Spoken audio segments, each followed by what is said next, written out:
We have put together, I think, the most extensive and inclusive voter fraud organization in the history of American politics.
Every time we vote, we're standing up side by side with the Founding Fathers, with the men of Valley Forge, with patriots and pioneers throughout our history, with all those who dedicated their lives to making this a nation of the people, by the people, and for the people. Elections are the lifeblood of our democracy. They are the mechanism by which the American people choose who is going to rule on their behalf and for their interests and welfare. Without elections, there would be no way for the American people, for us, to exercise our legitimate sway on the future direction of this country.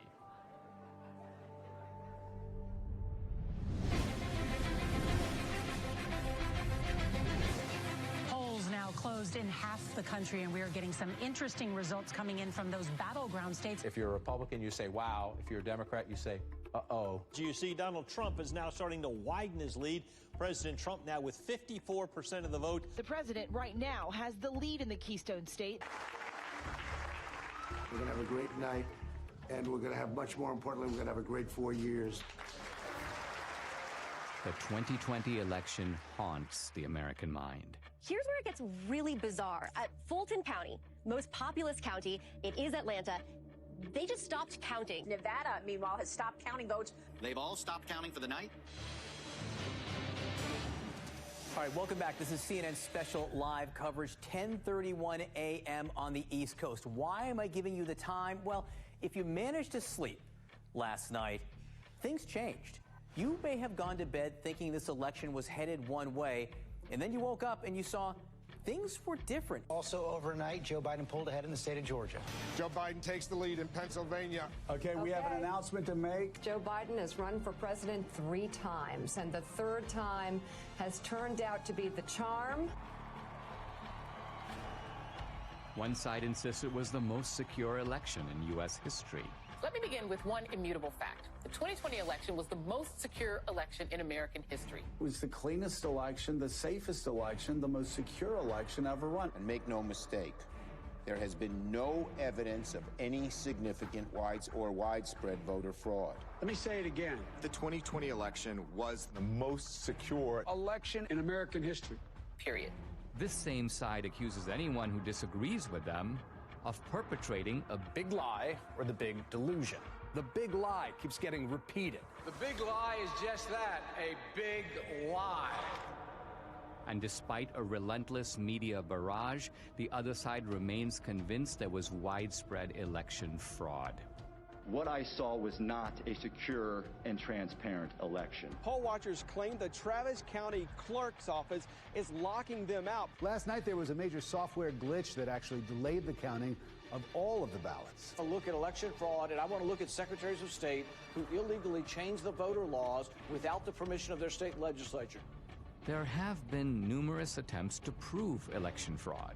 A van dropping off ballots in the early morning hours of November 4th, 8 hours past the deadline. She said her mother was in a nursing home and did not have the mental capacity to vote. We've obtained video tonight that shows a man dropping several ballots into a drop box. Scottsdale woman pleads guilty to casting a ballot in her dead mother's name. Shows a man buying a registration form for an absentee ballot from a voter, giving him, quote, pocket money, unquote, of $200. Yet courts have refused to consider these cases on the merits. The Supreme Court rejecting an effort by Republicans to reverse President-elect Joe Biden's win in Pennsylvania. The Supreme Court has rejected the Texas-led effort to toss out election results in 4 key states. Even some Republicans dismiss the idea of systematic fraud and call for us to move on. Fraud did not play a role in the outcome of the election. The election was fair as we've seen.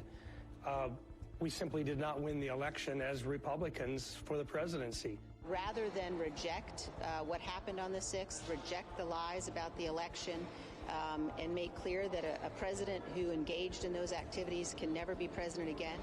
But we can't move on unless we know the truth.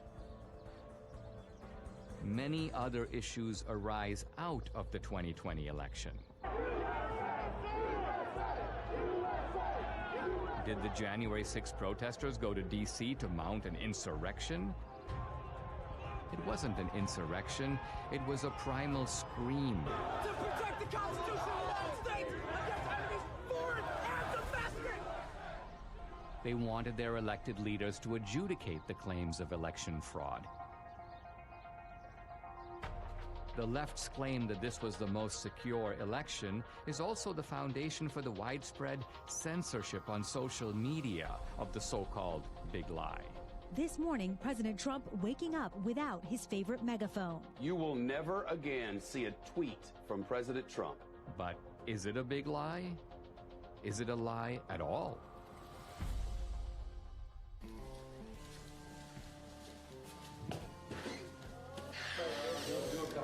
Yeah. Rolling. Sound speed. All right. Everybody got me? Yep. All right. SRP.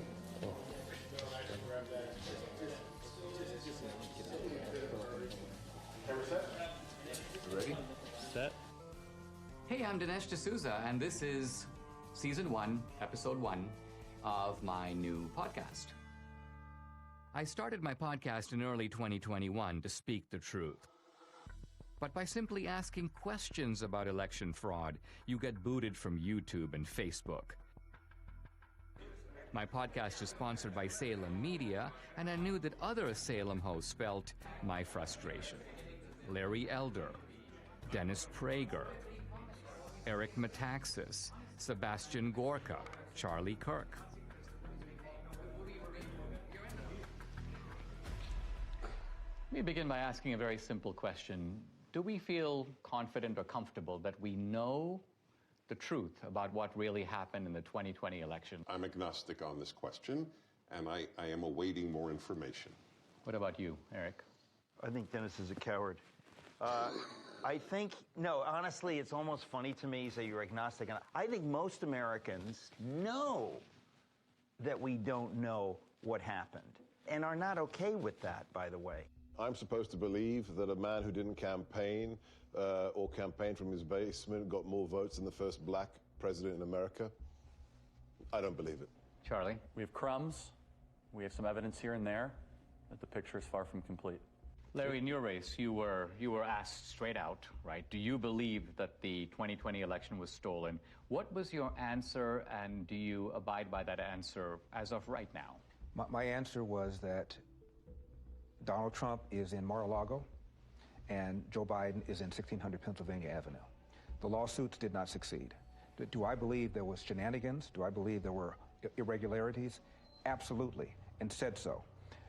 This is probably the most loathed president I've ever seen. I thought Richard Nixon was loathed. I thought George W. Bush was loathed because of the Iraq War. I've never seen the level of vitriol against this man every single day. I think there was a study that found 91% of the news of ABC, NBC, CBS nightly news against Donald Trump was negative. dogged by a bogus 2.5-year collusion investigation. And then on the eve of the election, this Hunter Biden story drops, which shows that Joe Biden completely lied about his lack of knowledge of what his son was doing, and it was suppressed. And even the CEO of Twitter later on admitted that it was suppressed and shouldn't have been. That alone would have altered the election. You add all that up, my point is, this man is so loathed, I wouldn't put it past the Democrats to do virtually anything to make sure he doesn't get another 4 years. If I believed the president were a Nazi, I might steal an election. If we were Germans in the 1930s, we'd steal the election from Hitler if we could. If I'm that indoctrinated, of course I can justify it. I think it was Jane Fonda who said that COVID was God's gift to the left, right? It wrecks the empirical positives of the Trump economy, but here's the other. It enables a whole bunch of things on the other side to change the rules of the election. So the point is, in a COVID environment, is it not conceivable that Trump could have lost fair and square? I think millions of Americans know something went wrong, and they have little pieces, and no one's really put it together.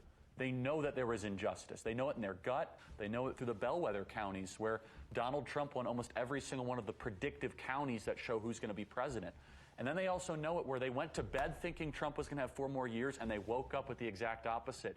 We have an individual who could fill a stadium with 60,000 supporters in 24 hours, vice an individual, you know the famous photograph of the 6 empty circles at a Biden rally. We have an incumbent president who received more votes than any other incumbent president in American history, who actually got 10 million more votes than he did 4 years prior, and who received more support after 4 years of being called a racist and a white supremacist, more support from the Hispanic and black community than any Republican president since the 1960s. And he was beaten by a machine politician who couldn't speak clearly, who on the campaign stage would confuse his sister with his wife. It just stinks. Now, is it possible that the very success of Republicans down ballot, I'm talking about Republicans running for the House, running for the Senate, running for other races, the fact that the Republicans as a party did pretty well, but Trump lost, doesn't that work the other way and undercut the idea that there was systematic fraud? It's an anomaly. Because if he really, when a president really loses, he has tails. What is it called? Coattails. Coattails. And the down ballots lose. But they won. Why didn't they cheat on all of those? Why didn't they cheat in Virginia with Youngkin? And who's to say they didn't cheat? Not all attempts at cheating succeed. You're right. One other question. In the Republican Party, I keep hearing people who seem annoyed at the revisiting of the 2020 election. Their attitude appears to be, let bygones be bygones. Let's just move on. I think the reason that many Republicans are saying let's move on is because bold accusations require bold evidence, and they haven't seen it. And because they know how vulnerable they are and how much they're going to be bashed. Well, yeah, you're called a sore loser. You're called a conspiracy theorist. The people who say that, let's move forward, are people in the elite who see Donald Trump as an anomaly. You will not win in any district in this country because you have said that the 2020 election was a fraud. And if they can't win on this issue, then don't use it. Well, it doesn't have to be the only issue, but their unwillingness even to speak up about it, I think, is despicable. Show me the proof, and I'll bet you they do speak up. Just like I will speak more, and I'm not running for office. But I have not gone on board of, I know for a fact this was a fraud. Show me the money.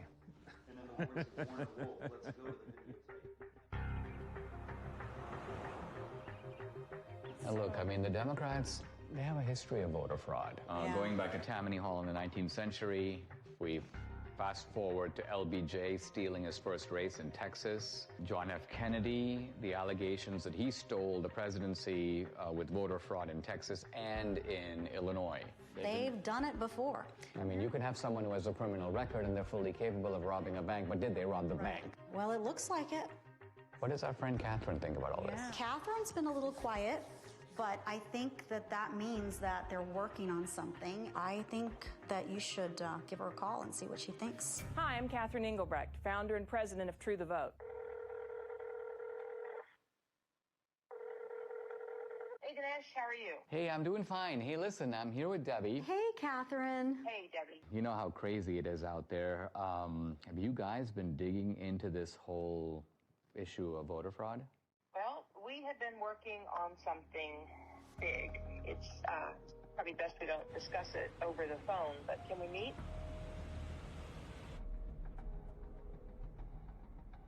I've been working with Greg Phillips. I don't know if I've ever introduced him to you, but he has a deep background in election intelligence. He's worked projects all over the world. He's a massive 30-year experience.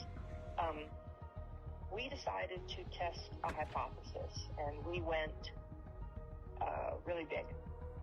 And now we have something that we think you're going to really want to see. So I'll send you the address separately. Now, Greg Phillips, what's your background that prepares you for this kind of work? I've been in and around election intelligence and integrity for about 40 years.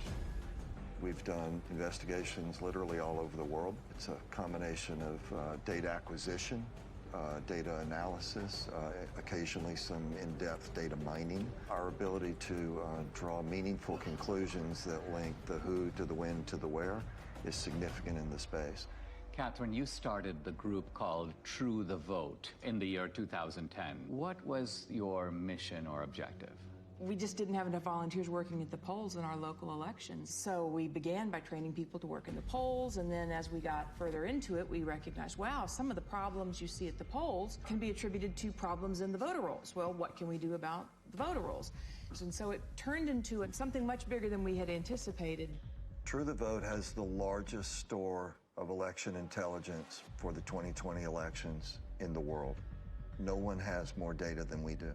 So I started True the Vote to ensure that every American voter has an opportunity to participate in elections. I think I became familiar with your work when you gave congressional testimony. Now, that was in the year 2014. In fact, I met you through Debbie, and I think what's interesting is that you not only have known Debbie for years, but you trained her. Absolutely. I was a bilingual poll watcher. Oh, yes. So my Spanish language came in very handy. I was a poll watcher in Rosenberg, and the poll judge was telling this couple that came in Spanish who to vote for.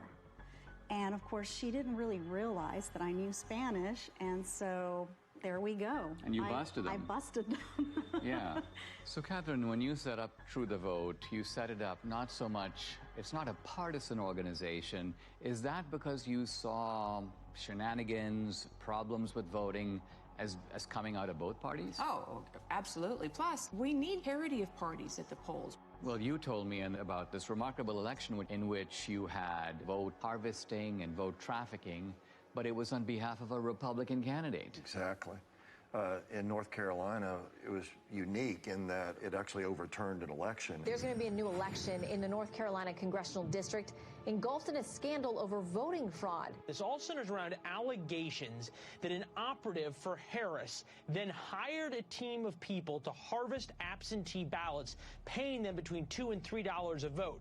So you have an activist, the guy's name was McCrae Dowless, and he worked for the Bladen Improvement Association, which was a kind of an African-American get voters to the polls, but apparently they were doing all kinds of vote harvesting, and he learned the strategy. Then he broke with them, and he took his services to Mark Harris, a Republican, well, actually a pastor who was running. Correct. And Harris won. He pulled it off. In 40 years of doing this, we've seen this over and over again. Sometimes the schemes are a little bit different. Sometimes it's people out banging on doors, gathering ballots. Sometimes the ballots are sent here, gathered here, deposited there.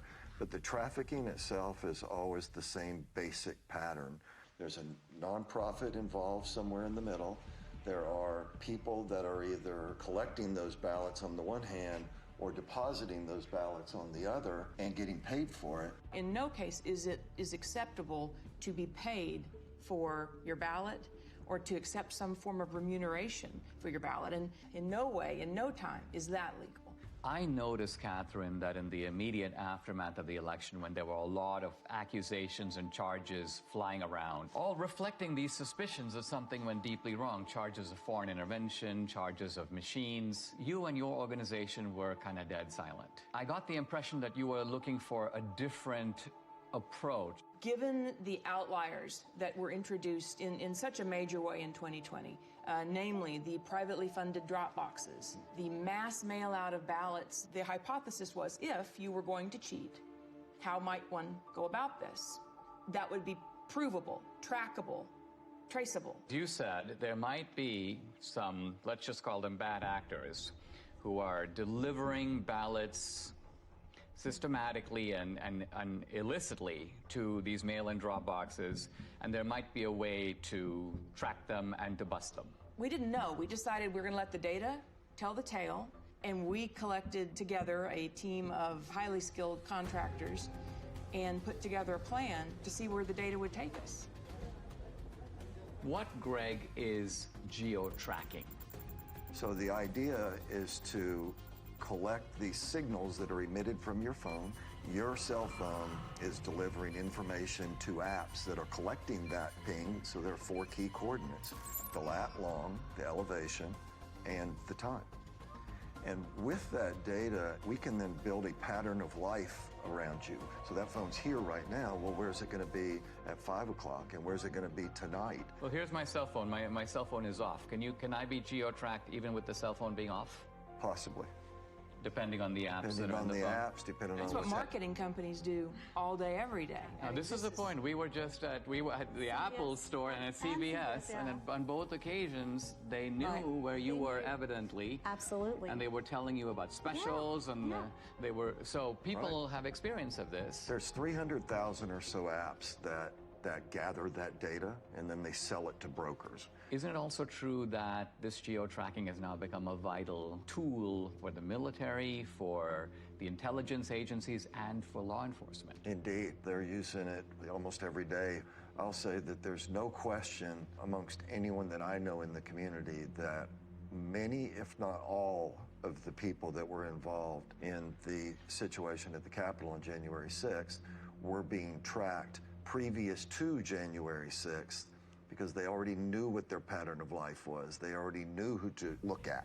Many of the people who stormed the U.S. Capitol on January 6th left digital footprints that law enforcement has used in making arrests. You're saying they must have known about these people before, because some of those guys were arrested 1 day, 3 days, 5 days after January 6th, and that's not enough time to do the geo-tracking analysis. The very idea that you could go from the afternoon of January 6th to acquiring the data, tracking the data, unmask who actually owns that phone, which the government is required to do, and then get it to a grand jury, make an arrest in 72 hours?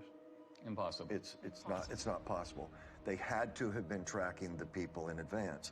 But the fact of the matter is, these techniques are used every single day by law enforcement, the intelligence community, the Department of Defense. Was geo-tracking part of the way that the CIA was able to identify bin Laden? It certainly played a role. It's even more sophisticated today than it was when bin Laden was disposed of. More and more apps are participating in this program, if you will. The reliability of geo-tracking is not substantially different from the reliability of a fingerprint or the reliability of DNA. If it identifies your phone, now I could have given my phone to Debbie, but the simple truth of it is my phone was there on this particular date, and there's absolutely no question about that, right? That's correct. Now, you decided to purchase through these brokers that make this information available to companies. They make it available all kinds of places to buy data. Let's talk about the methodology. You identified data in certain places, and by and large you focused on the states where the election was decided. Tell us, what are the areas that you bought data for, and what were you looking for? And what's the time period? October 1st through the election. In Georgia, we actually bought from October 1st through January 6th after the runoff. So we went in, We decided to do the Atlanta metro area because it picks up some rural areas, it picks up some urban areas, it picks up some suburban areas. 309 drop boxes in the area. And we thought, okay, well, this is a pretty good test.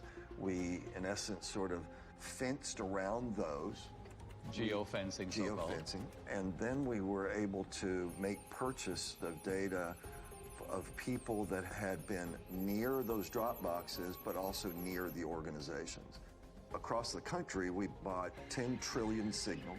When they give you this data that you then have to go through, what does this data look like? Well, it's a massive data transfer. We have more than a petabyte of data. You're talking about transacting hundreds of terabytes, so it's a significant move of data.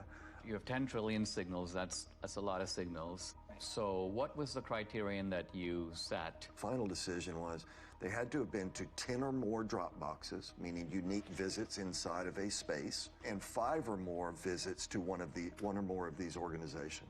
Those were the outliers. It was such an aberrant pattern. So what you're saying, I mean, it seems to me there's no reason for someone to go to even 2 drop boxes, but you're saying that maybe there's a conceivable reason someone did that. Let's identify a large number of drop boxes and multiple trips, and that way we're going to catch not all the offenders, right, but the worst offenders. The way we would describe it is we want to absolutely ensure that we don't have false positives, meaning including people that should not have been included. We're not in any way saying that this is all there is. We're just saying that based on our criteria that we identified in Atlanta, 242 people that went to an average of 24 drop boxes in 8 organizations during a 2-week period.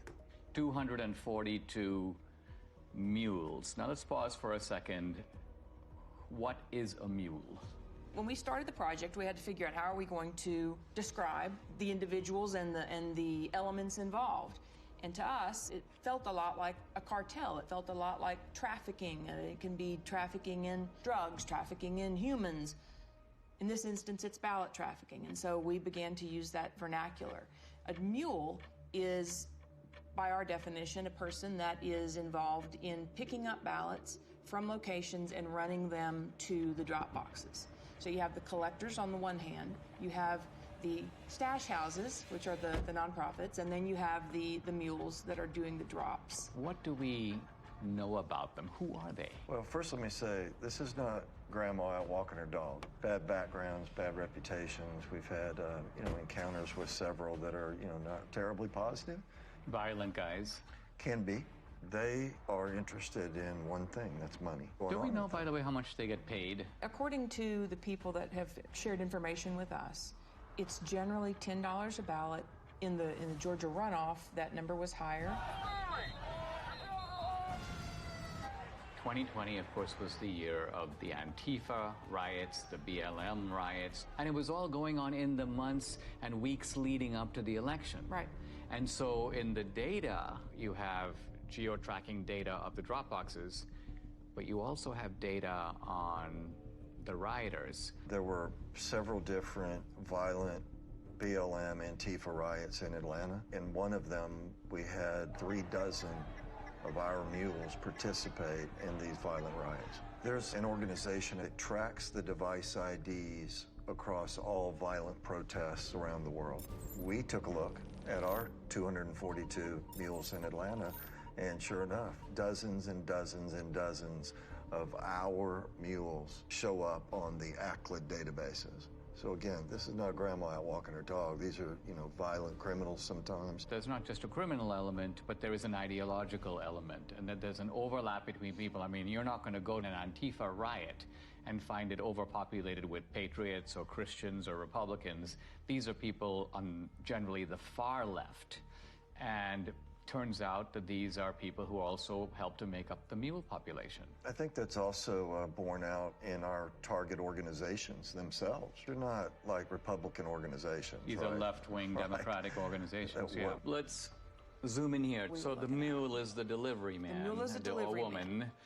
And what you're saying is they have a starting point or multiple starting points, and then they have the end point. And the end point is the drop box. That's right. Right? That's right. But you're saying that they get the ballots from somewhere, and then they go deposit them in multiple drop boxes. One of the questions that will come up in the work that we've done is, well, how do you know that this wasn't just somebody that's got a big family and they just deposited a bunch of ballots once? Or how do you know that this person didn't just work at a location that is near a drop box and so they're constantly going by a drop box? And the elements that are additive here, the going to the nonprofits, the ability to identify the pattern of approach to a drop box, and that it is going not past a drop box and on, but directly to a drop box and back to another point and then to another drop box. All of these things.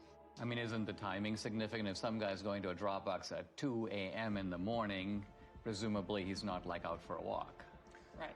So we're going to show you a visual, a pattern of life that someone can see and look at rather than just a whole spreadsheet of numbers, being able to look at it in this manner. What you see here on the screen is a single person on a single day in Atlanta, Georgia. They went to 28 drop boxes in 5 organizations in one day. What are the orange dots? Those are drop boxes.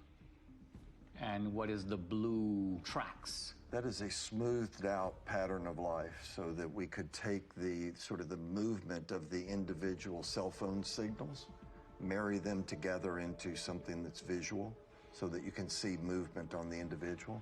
To get to some of these drop boxes, you had to be intentional. You had to get off the highway, you had to go on surface streets, you had to turn in somewhere in order to get to those drop boxes. And the circles, I take it, reflect the nonprofit centers? Are that the places where the ballots originate? The stash houses, where the ballots are collected and handed to the mules to take to the drop boxes. Now let's move over to Arizona. How many mules in Arizona? A little over 200. A little over 200. In Phoenix alone. The reason I think this is all very significant is because these were very close states, right? What was the margin in Georgia? 10 or 11,000, I think, in the end. In the end. And Arizona also extremely close. Yeah, very close. Then you moved on to Wisconsin, but our initial look was in Milwaukee. Gross numbers were a little down, but the average number of visits to the drop boxes was up. So instead of having only 24 unique visits, I think we averaged 28. I mean, maybe I've heard people in Milwaukee are really hardworking, and maybe they just went overtime. And then let's go to Michigan. We have more than 500 mules that we've identified in Michigan. Again, the number of boxes is lower. Now, where in Michigan? Detroit mainly, but we have people in Detroit that went to more than 100 drop boxes. I mean, this is stunning because it's like, I cannot think of a rational, kind of innocent reason for someone to do that. It just doesn't exist. No. So any reasonable person would say, you're onto something big here. We should take a closer look. Let's go to Pennsylvania, critical state. I think it was Pennsylvania that really gave Biden the election. Philadelphia alone, we've identified more than 1,100 mules at rates well beyond anything we'd seen. Closer to 50 drop boxes each. Each guy going to 50 drop boxes? Each. 1,100. We saw people driving back and forth to New Jersey across the bridge. But you're saying the ballots may not even be from Philadelphia or from Pennsylvania. We're saying somebody should investigate. But you're investigate. saying that the origin point appears to be Jersey. Now, running 1,100 mules times 50, we are at 50,000 drop box visits by the mules alone in Philadelphia or greater Philadelphia area. Now, as you were assessing this data, you had, the two of you, and I'm not sure which of you came up with this, a genius idea in my view. It was your, of course, of course, who else? Well, to validate your data. We chose to look at 2 murders that were ebbing on cold case status. And in Atlanta, 8-year-old Secoria Turner was killed by rounds of gunfire shot into a car. It happened just outside this Wendy's parking lot. Bought the data and the team got to work. You could see visually that there were only a handful of unique devices that could possibly have pulled the trigger. So this is the area, and this is where the Wendy's was. And are you saying that each green dot is the same guy, but moving through time? Each color is one person. The shooting actually occurred right here in this parking lot, sort of inside of this circle are really the only potentially legitimate shooters. Each of these devices has a unique device ID, and we turned the bulk of this information over to the Federal Bureau of Investigation. Now, I read, they've arrested 2 suspects. They have. 2 suspected gang members will appear in court this morning on charges that include the shooting death of 8-year-old Sequoia Turner. And isn't it true that this tracking these movements, this parallels exactly the work you're doing with the Mules? Exactly. It's one thing to have the scientific evidence, which is persuasive on its own merits, but do you have video evidence? We do. How much of it do you have? 4 million minutes of surveillance video around the country. Official surveillance video of these mail-in drop boxes? Yes. How do you get it? You can file for open records requests. Any citizen can do this. It was a very difficult series of steps that had to be followed to procure the actual surveillance video. Do you have video in Georgia? We do. Is it video from the presidential election, the runoff election, or both? Both. Do you have video from other states? Some video from Arizona.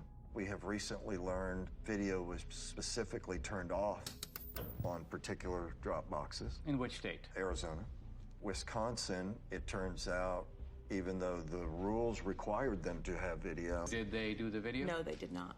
There should be video on every Dropbox. Indeed. Given today's kind of cost of technology, it would not have been that hard to do it. And you sent me a screenshot, Catherine, where you were requesting video, and I believe it was the state of Georgia saying this video does not exist, and we can't tell you why it doesn't exist. Right, that was in Fulton County. We have correspondence like that from a lot of states. In the absence of video, and that geospatial data is key to decoding, what the greater scheme was. But in the case of what we're going to show you now, what kicks it up a notch is that we have the geospatial data to support the video. Let's talk about some of the videos. So we're going to show you a couple different ones. This particular individual we have in a number of different locations at a number of different times. He's actually a mule. This is the official surveillance video of Georgia. Absolutely. And so as the person pulls up, they don't even bother parking. Of course, it's the middle of the night, so why would they? He gets out, approaches the box. When people walk up with intention to cheat, they look around, they basically walk fairly quickly, they try to stuff them in, they try to get out of there. In this case, he drops a few on the ground, pick them up, stuff them into the box. Then he hustles back and hustles out of there. So this is what it looks like. It doesn't necessarily look like, hundreds of ballots being stuffed in. You don't need a whole lot of fraud, you just need a little in the right places over time. Is there a way to estimate, or even roughly, how many ballots are being tossed into a box at a given time? It might be 3 or 5 or 6 or 10 or something like that. The idea is to stay under the radar. And as Greg said, the number is, 3, 5, 10 ballots. But then they're not done for the day either. They're going place to place to place, day upon day upon day. And so that will not show up in your chain of custody documents, your tracking documents that would identify a big blip. I mean, they're not going up and dumping in, buckets full of ballots. On the other hand, we've seen circumstances where it appears that buckets full of ballots showed up. There's one box in Gwinnett County that had a chain of custody document with 1,962 ballots noted on this. And first of all, that's roughly 10 times what we normally see. We sorted through the geodata, found a few hundred people. Okay, well, that's pretty odd. We have video of all of this. And guess what it shows? 271 people approached that ballot drop box during that 25-hour period. 271. 1,962 ballots were deposited. Wow. Here are election officials pulling out of that drop box 2 full duffel bags containing over 1,900 ballots. Let's look at another one. Yeah, let's take a look at... Interesting thing about this person is the device seems to live in South Carolina. So this person isn't even from Georgia. She was here during both election cycles but is not a resident of the state. But as she approaches the drop box, she never looks at the trash can, right? She's looking the other way. But the other thing she has is she has gloves on. What one of our analysts noticed was these surgical gloves only appeared from December 23rd forward in the runoff. So we didn't see a lot of them previous to December 23rd, and we couldn't figure out why. And then it just dawned on us, well, on December 22nd, there was an indictment handed down in Arizona for people that had stuffed ballots, and the way the FBI nailed them was fingerprints. And then lo and behold, the next day and days forward. So this video is now from the Georgia runoffs. This is January of 21. This particular one is at approximately 1 o'clock in the morning on January the 5th. Stuffs her ballots in there. It's like a small stackish, maybe 3, maybe 4. Takes them off, and then puts them in a trash can that she never looked at. So she knew it was there. She knew it was there, right? And so we have her on a number of locations. She's an out-of-state mule, and then this is in no way the only drop box that she attended. That's right. No, she's goes to dozens and dozens over the course of these 2 elections. Who's next? What you're going to see is he approaches the drop box on his bike. He also has a backpack on. Pulled the ballots out of his backpack. Taking his time. Taking his time, digging around, looking for some ballots. Finally gets that, pulls them out. Okay, now I'm set. And he'll put them in. But you also see him get sort of frustrated as he starts to leave, because guess what? At this point, they had started requiring the mules, apparently, to take pictures of the stuffing of the ballots. It appears that that's how they get paid. So they take a picture, stuff it in, they take a picture, not a selfie, but a picture of the actual ballot going in. But this guy gets frustrated, so he actually has to park his bike, get off. So if you were there just casting your own ballot, what reason in the world would you have to come back and take a picture of the box? And he kneels down. Looking around. Takes some pictures. Okay, the next one. Yeah, so let me show you Dog Guy. So Dog Guy, middle of the day, this is actually at a polling place. So the people in line are waiting to go in and vote early. They're doing it the right way. Okay, now you've got some other people going to walk up. This lady doesn't care, but this next guy cares. He's watching the whole thing. The guy looks up, talks to him. Got the ballots under his arm already. Now he's got the rest that he pulled out of the bag. And he's going to get his camera ready to take the pictures as he puts them in there. If you consider the brazenness of this, right? This is the middle of the day. There's people sitting there watching you cheat. People that are doing it the right way. But it's difficult for them to know what to do, except observe and maybe say, what's going on here? What did I just see? They wonder, what does this all even mean if this is happening in broad daylight and nobody's doing anything to stop it? And so these are the kind of things, 4 million minutes of this. This was an organized effort to subvert a free and fair election. This is organized crime. You can't look at this data in its aggregate and believe anything otherwise. That's especially true when you consider that in places like Georgia, it was only decided by 10,000, 12,000 votes. And you look at 5,000 visits just from our mules, it's not a leap to say, yes, this would have made a difference. Adding these numbers up, we have 2,000 plus mules based upon not searching these whole states. And remember, we're only talking about a small number of states. We're not talking about the whole country. We're not even talking about whole states. We're not even talking about whole states. Right, that's right. And we're also talking about a gross undercount of the actual number of mules because you set a high bar. They had to go to 10 drop boxes. So if there's a mule who went to 7 drop boxes, you wouldn't catch that guy. And they had to go to nonprofits. So they had to meet those 2 criteria and then go to one of the geofence drop boxes.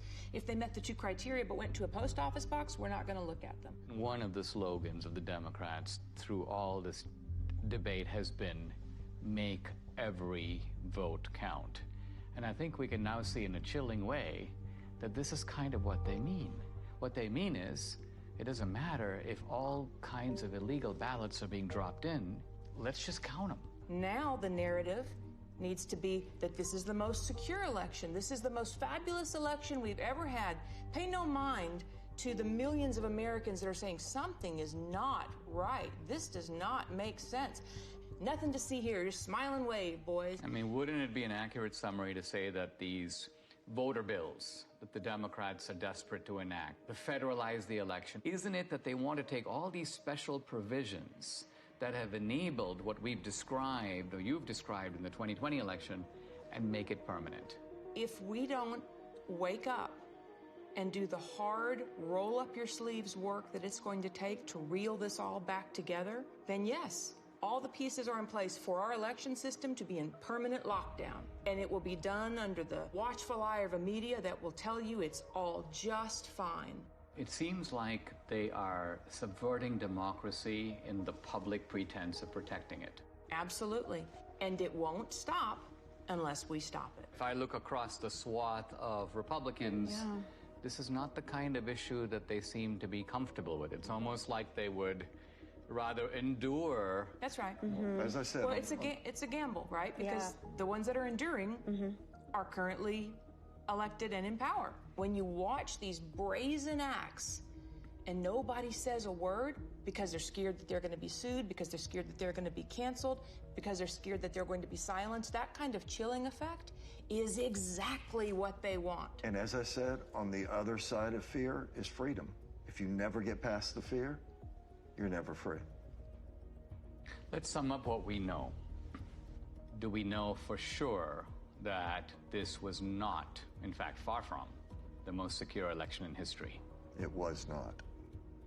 We know that for a fact. Do we know for a fact that there was coordinated, systematic fraud in all the key states where the election was decided? Yes. Yes. And therefore, does it follow that the people who suspected fraud, even though they didn't have the proof, their suspicion was right? Absolutely. Their instincts are right. And moreover, that the states that are trying to do something about systematic fraud by restoring a modicum of, let's call it the old rules, checking your voter ID, checking signatures. You want a mail-in ballot? You know what? You got to request an absentee ballot. We're not going to send 20 million ballots out there and see what comes back. That these voter integrity laws, far from being voter suppression, are actually a legitimate way to make sure that the people who vote are actually eligible to vote. 100% accurate. That's absolutely correct.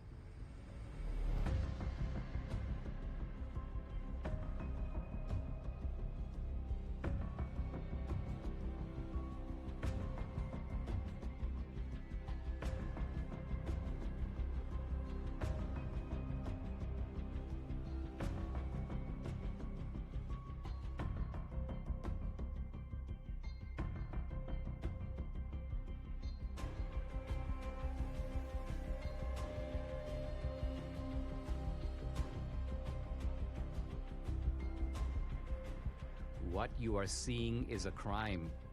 These are fraudulent votes. In 2 of our 5 key states, you were allowed to give your ballot to be delivered by a family member or a caregiver. This is vote harvesting, but it's not the same as ballot trafficking. In no state in America is it legal for nonprofit organizations to collect ballots and pay mules to deliver them to mail-in drop boxes.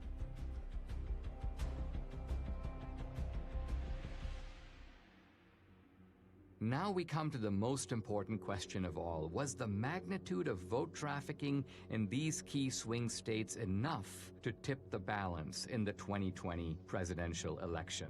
Let's first narrow in on just our 2,000 mules. Their average number of Dropbox visits, 38. Their average number of illegal ballots deposited per visit, 5.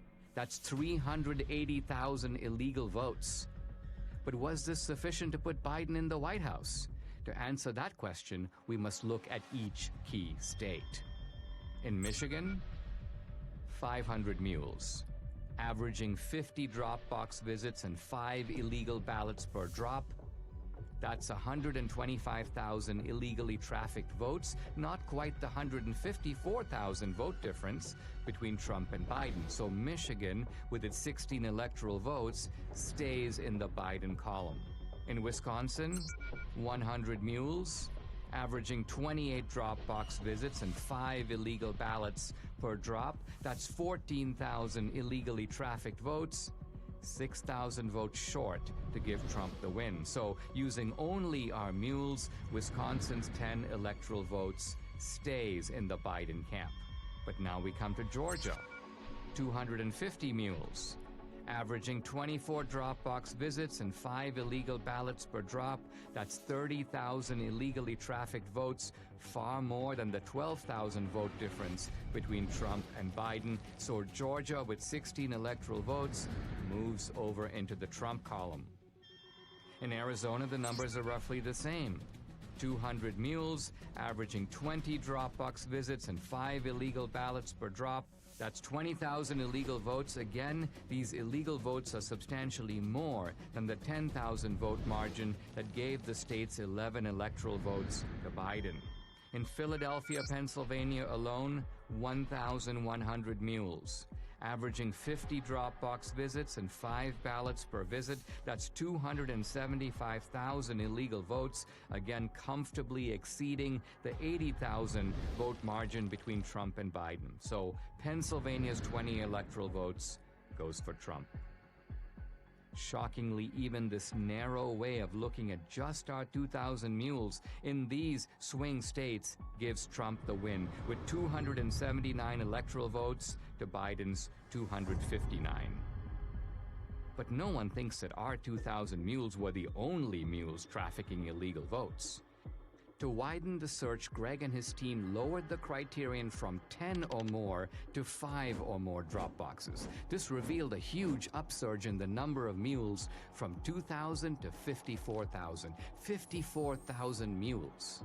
Next, they used a very conservative estimate of just 3 ballots per drop box visit. Now, when we multiply this increased number of mules times the 5 drop box visits per mule times just 3 illegal votes per drop, we find election fraud on an astonishing scale. In Wisconsin, 83,565 illegal votes were trafficked. In Georgia, 92,670. In Pennsylvania, 209,505. In Michigan, 226,590, and in Arizona, 207,435. Using this calculus, Trump would have won all the key states. And the final electoral vote, 305 to 233. I wanted to get my Salem colleagues' take on what I'd learned here.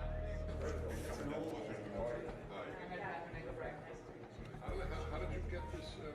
Is this all surveillance footage? Is this like official status? This is all sorry, this is all acquired through open records.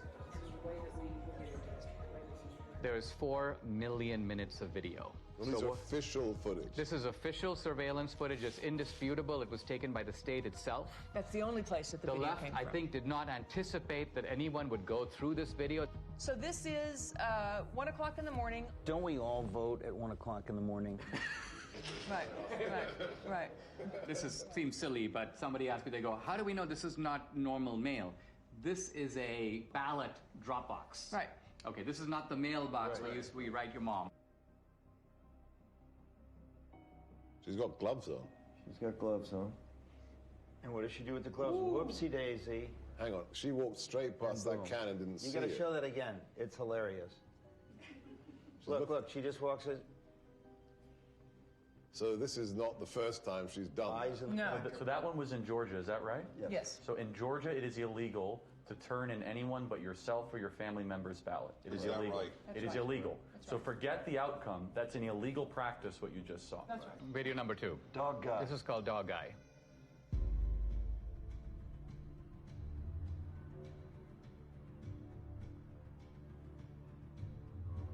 He's taking pictures.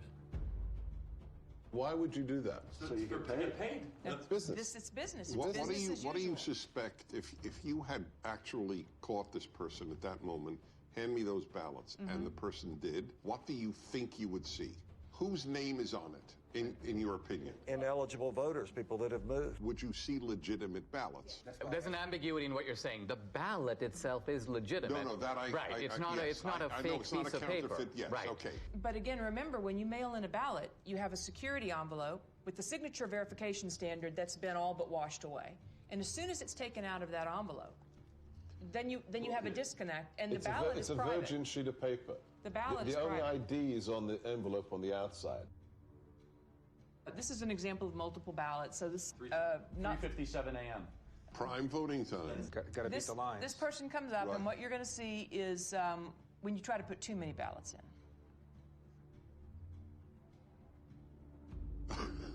He needs a shoehorn. And we have lots of those where they're just jamming them in and then they fall on the ground. And when you can jam them... I mean, this alone is, to say the least, suggestive. Who's voting at 3:57 a.m. with a whole bunch of ballots? And then being able to match that ping where he's standing there to the next place he goes. So we're seeing videos of one. Right. But each one of these, went to... On average, Do you 23 have video times. of the same guy going different places? Yes. Right. This is their pattern of life. So in one night, this person, this mule, went across 6 counties to 27 different drop boxes, 5 different organizations. So he was getting the ballots from the organization. Correct. The Republicans had no idea this was going on during the election. Trump, to his credit, tweeted out in July, mail-in ballots are a disaster. And he was attacked so hard by Kemp and Ducey and so many. But he didn't have this information, obviously. His instinct ended up being right. This is the tip of the iceberg. You're talking about extraordinary criminal activity, but there's a ton more, you would guess, that you have not even touched. You are talking about 200,000-300,000 ballots that were just harvested in only your geolocated locations. But you are talking, what, 5% of America? Less than 5%.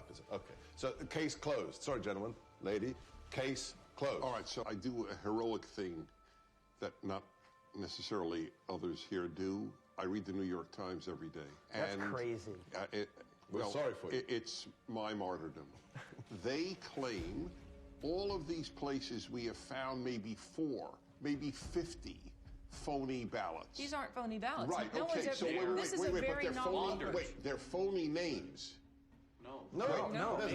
There's no name on the ballot, Dennis. Okay, let's say we got access to every single ballot thrown into the ballot boxes.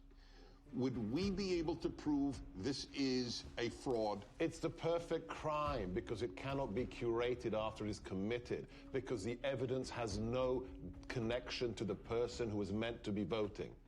That's the problem. As soon as it gets taken out of the envelope, the identity of the voter we're claiming, disappears. So the vote from John Doe is from a John Doe who is dead or a John Doe who is moved. Is that correct? Or voted somewhere else. Or voted so. Why is that not provable? There's an easy way to bust it, but it's not the way you think. It's not to go find the ballots in the ballot mix. You can't do that. The way to find it is these guys have the cell phone identification of all the mules, all of them. So law enforcement has to step in at this point, and their next step... What were you doing 7 is times? Is to go and interview the mules. Who paid you? Right. Where'd you get the money? Will any state's law enforcement do this? This is a big question. The mules aren't going to fess up. They know they're participating in something that is Well, you've got them on videotape. You've got 2,000 people who are committing felonies. Right. I'd like you to just reflect about what you've learned today and how you're feeling and thinking about it. It's just sickening to me. This is jaw-dropping. What you showed is frightening. Republicans had no clue this was going on. I wondered, were there any Republicans who did know? Investigative journalist Heather Mullins interviews a whistleblower hired by the National Republican Senatorial Committee. I was hired by the NRSC.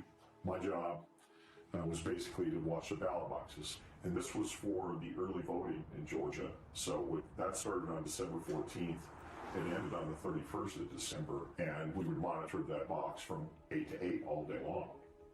So consequently, during those 2 weeks, I monitored those boxes indiscriminately. I would move around to the different areas in the boxes and watch them 30 minutes here, an hour there. And then I would start to see things where I'd see people walking up with backpacks, and they were unloading large numbers of ballots, stuffing them in the box. Recorded some of that and took pictures of it and dates and times and those things. I spotted plates from Texas, from Colorado, South Carolina, North Carolina. And I just thought that was odd that all these states were coming in and these people would get out, and I'd watch them get out, and then they'd go up to the ballot and stuff the ballot in the ballot box. I thought that was kind of odd. So, we took pictures of those things. When we took pictures, recorded license plates and those things. And then I uploaded those photographs to a Dropbox. Then when it came to the Georgia runoff, the actual day of the election, which was January 5th, I was up there. It was early in the morning. Now, there were Stacey Abrams people all along the sidewalk up there. How did you know that they were Stacey Abrams people, though? Well, they had those masks on that said vote. Okay. She has one of those things. This was during COVID, right? And they were part of that initiative. I knew that she was part of that initiative that she had going on about get out the vote kind of thing. So it was Democratic Party and it was Abrams people that were, they were all interacting with each other. And then the local Democratic Party chairman was there also. About 6:30 that evening, we noticed there was a female couple. These two ladies had run up and they had a big stack of ballots. And we were standing there and they tried to shove the ballots in there. And I'm looking at her, taking pictures, and the other gentleman took some video and everything. And she turned around and looked at us and she said, "What are you doing?" And I said, "Well, we're taking a picture." And she said, "Well, you can't do that." And I said, "Yes, I can." And she got mad. And she ran up the sidewalk and left. So you're saying the NRSC was made aware that there were people stuffing drop boxes at specific dates and times? Yes. So with what you witnessed during your time watching these drop boxes, do you believe that that was enough for law enforcement to get involved? Oh, definitely. But after several weeks, no contact or anything, and, I just... Now, so you're saying, though, if somebody had contacted you, you would be willing to testify to these things and give those depositions under oath? I would have had to. Yeah. I would have had to.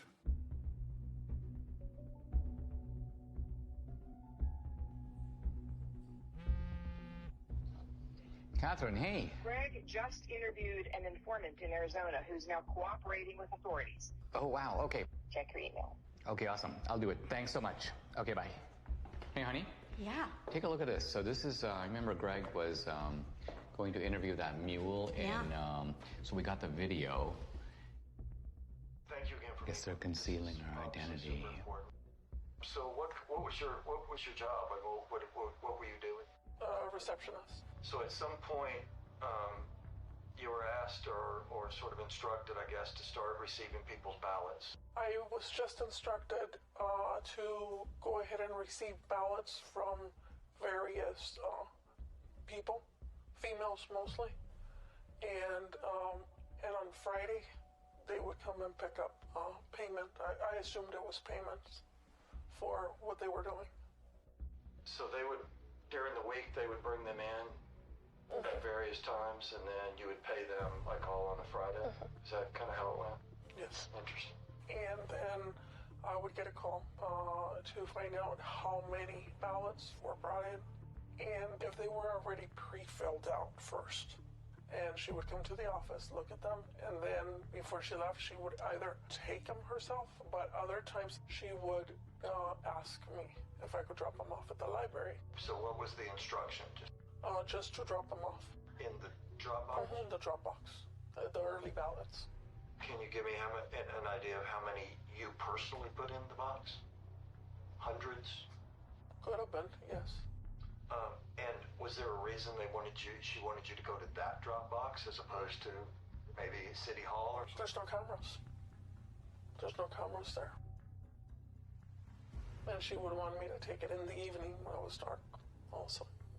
Do you think this is widespread in Yuma County or elsewhere? I would say it is. So do you think that people you know in San Luis, they believe that their vote matters? I don't even think they know the meaning of what voting is. Do you personally think that the elections in San Luis are free and fair? No. They're fixed. they've been fixed. They already know, seriously, who is going to win the next election before it even happens. How do you think this affects the community, especially the Hispanic community, because it seems like they're preying on minorities? They're an easy target because most of the Hispanics that live in the town are not well educated as far as the law. They look at it mostly as, oh, she's trying to help us because we're older, because she's having someone come and pick it up at my house, because I don't drive. Most of them, maybe, I would say honestly, 90% of the elderlies that live in San Luis don't drive or have relatives that are willing to drive them to do this, to go to the voting polls. Back when I first moved into the city of San Luis, I did have somebody come and knock on my door and ask for my ballot. And it was somebody I knew and that I had known for many years since I was a child. And up to this day, that person does not talk to me because I said there was no way I was giving them my ballot. What a brave woman to do this. Totally. I call it the Mexican mafia, seriously, because they work like that. It seems like we need to do a better job of maybe educating folks or helping people understand that this stuff's not okay. I offered a long time ago, but again, they told me, oh, don't do it because you're going to end up in the trash can in pieces. What do you think it's going to take to get this trafficking to stop? For people to get caught and to pay the price. Wow. Unbelievable. We know that the Mules got their stashes of ballots from these activist organizations. But where did the activist organizations get the ballots from? Hans von Spakovsky is a former member of the Federal Election Commission, a senior fellow at the Heritage Foundation, and co-author of the book Our Broken Elections. I will say election fraud is bipartisan, but most of the cases I see are, unfortunately, the Democratic Party. Hans, you just watched a mule kind of fessing up about participating in this trafficking operation. Is this kind of a mule operation something familiar to you? But unfortunately, this is so common in some parts of America, particularly the Hispanic community, that they have a special name there. There they call them politiqueros. And these are individuals who are paid by campaigns or political parties to go into neighborhoods and collect absentee ballots to pressure and coerce voters. People who observe election fraud have commented that absentee ballot fraud or mail ballot fraud is the easiest and the most common type of election fraud. Why is that? Well, because they're the only kind of ballot that is voted outside the supervision of election officials and outside the observation of poll watchers.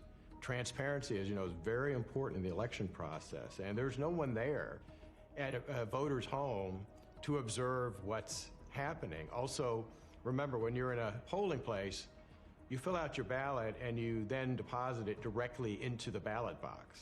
That obviously is not what happens with absentee ballots. There are some states, I believe about half of them, about 27 states, that allow voter harvesting.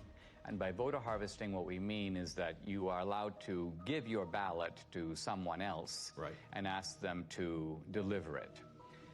Now, are there any states in which you're allowed to pay mules to deliver ballots to drop boxes? No, you're not supposed to be doing that.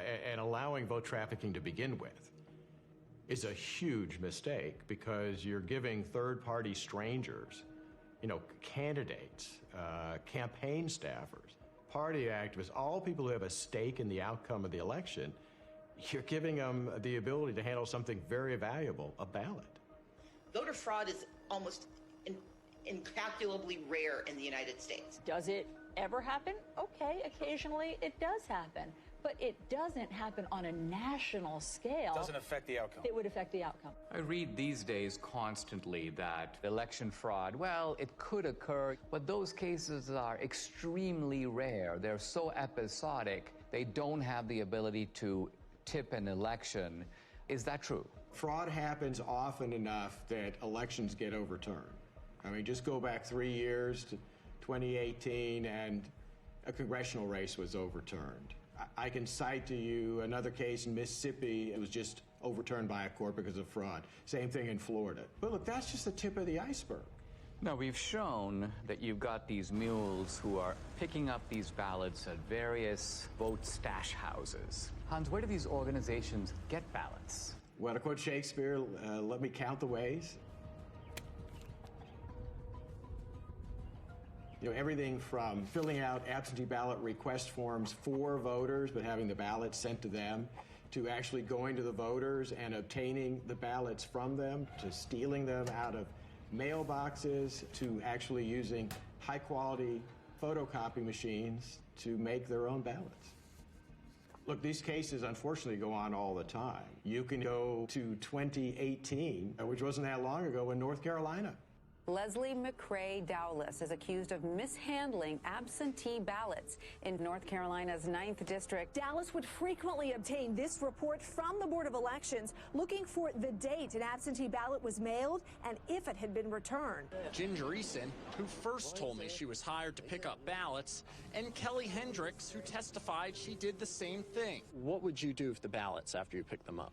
Take them straight to the office in Dublin and hand them over to McCrae. And I don't know what happened to him after that. I know there was stacks of them on his desk. There was testimony in the case that his staffers were falsely signing as witnesses on those absentee ballots. Because he had done this before, he actually apparently had signatures of voters from prior elections in his offices. Voter rolls are in notoriously bad shape. States do a very bad job of taking people off who are no longer eligible because they've died or moved away. And it's very easy to get hold of a state's voter registration list. So, you know, if somebody's on the list and they haven't voted in 10 years, you're probably pretty safe in trying to cast a ballot. On their behalf. On their behalf. Remember, in states that made the mistake of simply mailing out a absentee ballot to every single registered voter, well, if you're a fraudster and you get hold of that absentee ballot, you've got 90% of the information you need to fill it out because the name's going to be on the outer envelope and their registered address. Let's follow the track of these mail-out ballots, right? Let's just say you got students on a campus, they've voted, but then they graduate, and obviously they move to a different state. If they're on the voter rolls, is it not a fact that mail ballots will be arriving in the dorms and and so presumably they're not going to be that hard to scoop up if somebody knows where to look for them? No, that's exactly right. And you know, I work in the District of Columbia. They mailed out absentee ballots to all of their registered voters, and I can't tell you how many phone calls I got from people that I know saying that not only had their ballot arrived in the mail, but 5, 6, 7 ballots all coming into their apartment for people who used to live there. Now, a former Supreme Court justice in Wisconsin named Gableman has done a preliminary report. He talks about the fact that there are approximately 90,000 people in Wisconsin who are in resident care facilities or nursing homes. So she's basically not capable any longer of even remaining awake for more than a few minutes. And so are you surprised that she voted in February 2021? Absolutely. But I was surprised to hear that she voted in the last presidential election. Much to my surprise, she had voted off and on for the last 10 years.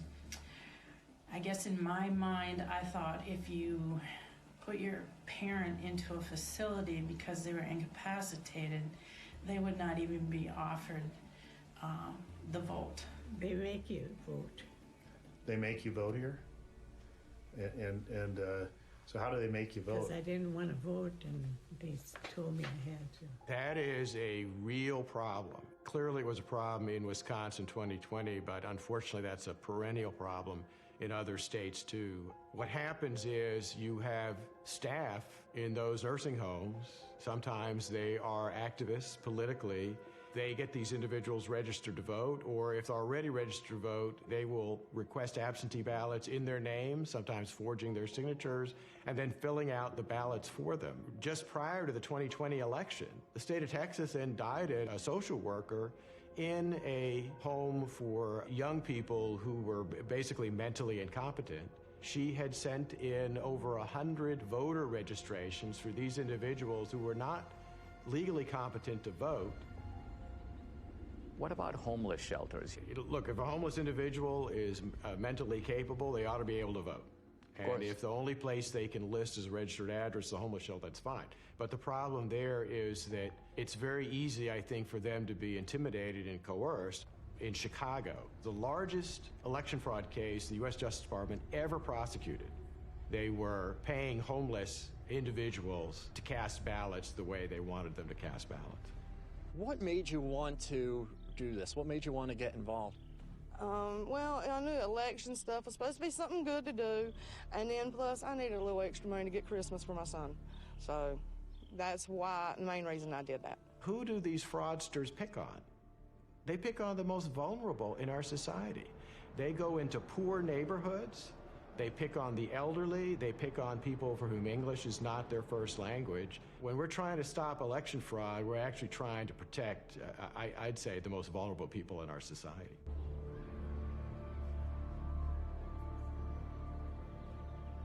We now know where the ballots could have come from, but to pull off a heist like this on a national scale would take deep pockets. I wanted to find out where the money might have come from. Who could have funded the heist? I met with Scott Walter, an old colleague of mine at the American Enterprise Institute, who is now head of the Capital Research Center. This is an organization that has produced multiple reports on the funding of elections. People think of three rivers of money, really, that empty into the gulf of elections. The hard dollars to write a check to a candidate. The second you hear soft money or dark money. And then there's a third river that people tend to neglect, but Capital Research Center has studied intently, and that is the 501c3 nonprofit money, the kind of charity that you get to take a tax deduction for. That river is enormous. In the 2018 cycle, about $21 billion. Now, what do the IRS regulations say about the involvement of these nonprofits? By law, these nonprofit charities are forbidden to directly intervene in elections in any way or to help a particular party or candidate. The IRS is emphatic that you cannot intend or even have the effect of helping one party or candidate over the other. Now, let's talk about some of the key elements of this particular network that we're focusing on. We have drop boxes, and those drop boxes are, most people would think, funded entirely by the states. In other words, the drop boxes in Georgia are funded by the state of Georgia, but that's not entirely the case, is it? In the 2020 election, there was an unprecedented hundreds of millions of private dollars going into government election offices. The $470 million or so dollars were sent by Mark Zuckerberg and his wife. We did our part to secure the integrity of the election. There were a few other places that put in much smaller amounts. One entity that put in $25 million was, again, a nonprofit that's part of the Arabella Advisors, which as a total empire in 2020 took in $1.7 billion. Is there any evidence that this operation had a partisan thrust or a partisan character? As we all know, big money rarely comes without strings attached. One of the big ones is lots and lots of drop boxes. Also, lots and lots of vote by mail. To get your nice big checks, you had to do things like have drop boxes, encourage vote by mail, have ads in foreign languages, all kinds of things that little by little are nudging the turnout for one particular political party. In addition to the $470 or so million that went into the Zuckbuck operation, you also had in 2020 a $120 million project, very secretive, called the Voter Registration Project. The $120 million, it came from Soros's foundation, it came from Visa's foundation, it came from Warren Buffett's foundation, it came from unions like the SEIU. The Voter Registration Project has as its goal increasing in the 8 target states over 2 million voters who are overwhelmingly expected to vote for the Democratic Party. And so the states that we're talking about here, Arizona, Yes. Georgia? Yes. North Carolina? Yes. Any others? Nevada, New Mexico. Here we've got an operation of illegal vote trafficking. You've got thousands of mules. They're being paid to do this. What you're saying is there is more than enough money available to fund any such operation. In fact, this would be only one part of a much larger effort to control the election. We are talking $500 million in nonprofit charitable funds flowing into efforts to register and get out the vote for Democrats. Most of the left-wing mainstream media, when they reported on the Zuck bucks going through, they made it sound like, oh, it's all going to go for masks and, plexiglass and all. And every study that's ever been done of some of the grants to the big cities found a few percent maybe going to help people that way, and the massive amounts of money going into ginning up the vote-by-mail operation and the drop box operation and those sorts of things that benefit one political party. How confident should we be that this will be a fair election? They're sending millions of ballots all over the country. This is going to be a fraud like you've never seen. Trump predicted. He said the Democrats are going to cheat, that they're going to use the pretext of COVID, they're going to rig the rules in their favor. Nevertheless, Republicans focus their efforts on the campaign, while Democrats focus their efforts on the process of actually running the election. The two sides don't approach elections in the same way. The Democrats, they understand that the rules, the process by which elections are conducted is just critical. We must now face the chilling reality. The Democrats conceived the heist. They funded it. They organized it. Then they carried it out. They rigged and stole the 2020 presidential election. We cannot be okay with this. We cannot simply move on. Guys, I'd like to have your honest assessment on what you've seen, what you've heard, and what we can reasonably draw from it. What do we have empirically? We have data, geolocated, we have footage of people harvesting ballots. Do we know who those ballots were for? We can't know who they were for. However, you have to inject common sense. Are we saying that in the centers of Democrat-held districts, we are seeing hundreds and hundreds of visits to drop boxes with pro-Trump ballots? It beggars belief. It's ballot laundering. Looks pretty convincing to me. I don't think we'll ever know the full story. And what makes this crime so compelling and unique is that once the ballot enters the system, it's really hard to reverse engineer it. But when you have the cell phone geolocation data and then the actual footage of them doing what you would expect them to be doing, taking pictures of the ballots, taking gloves off, visiting multiple times, I mean, it seems pretty clear to me, and it explains the sudden spike in Biden's support that we saw late at night, the kind of instinct that people had. The control of the U.S. Senate went through Georgia with. So Chuck Schumer's majority leader, probably because of what we just saw.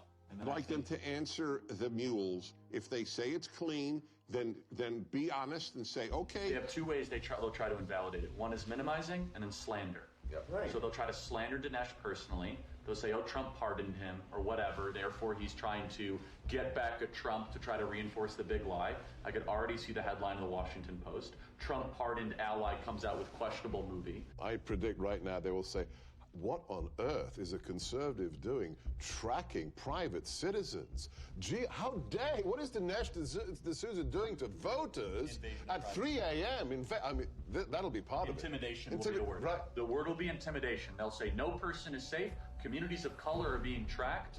People like in black neighborhoods are now going to have to fear for their life that their cell phone pings will be paired. And this is Jim Crow 2.0, Dinesh. I disagree that this is not going to be compelling enough. This is a smoking gun. This is O.J. Simpson being seen leaving the scene of the crime. I don't care how partisan you are. You can't dismiss all of this. How do you explain somebody going to a whole bunch of different drop boxes with a whole bunch of different ballots on the same night at 3:57 a.m. in the morning? How do you explain that? That alone. I'm sorry. I think a whole bunch of people in this country are going to go, oh, my God. I think that if every American saw that, I think it would move the needle. However, their ability to keep their side ignorant is total.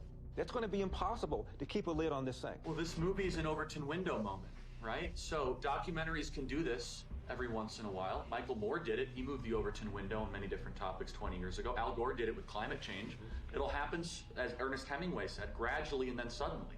Because it's not just how many people are going to watch this film, it's who's going to watch it. It's going to be lawmakers. It's going to be people that work for the Bureau. It's going to be someone somewhere with a conscience that has power and to say, this is a problem. It can't be dismissed. It can't be dismissed. They have ruined Election Day in the United States of America. That's provable. And that's enough for me to fight the left with every fiber in my body.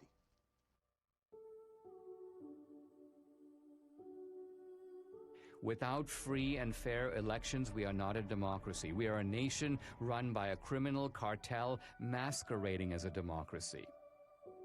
Never in U.S. history has a presidential election been as thoroughly corrupted by coordinated fraud across multiple states as we now know took place in 2020.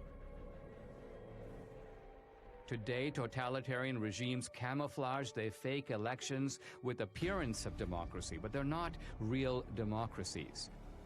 We don't want to join them. Our elections must represent the will of American citizens. We who believe in constitutional democracy must be diligent. If we give up, they win. In fact, if enough of us give up, they won't need to cheat anymore. Don't stay home. Get involved. Get out and vote. Do what is necessary to save this great country. The America we love needs us now more than ever.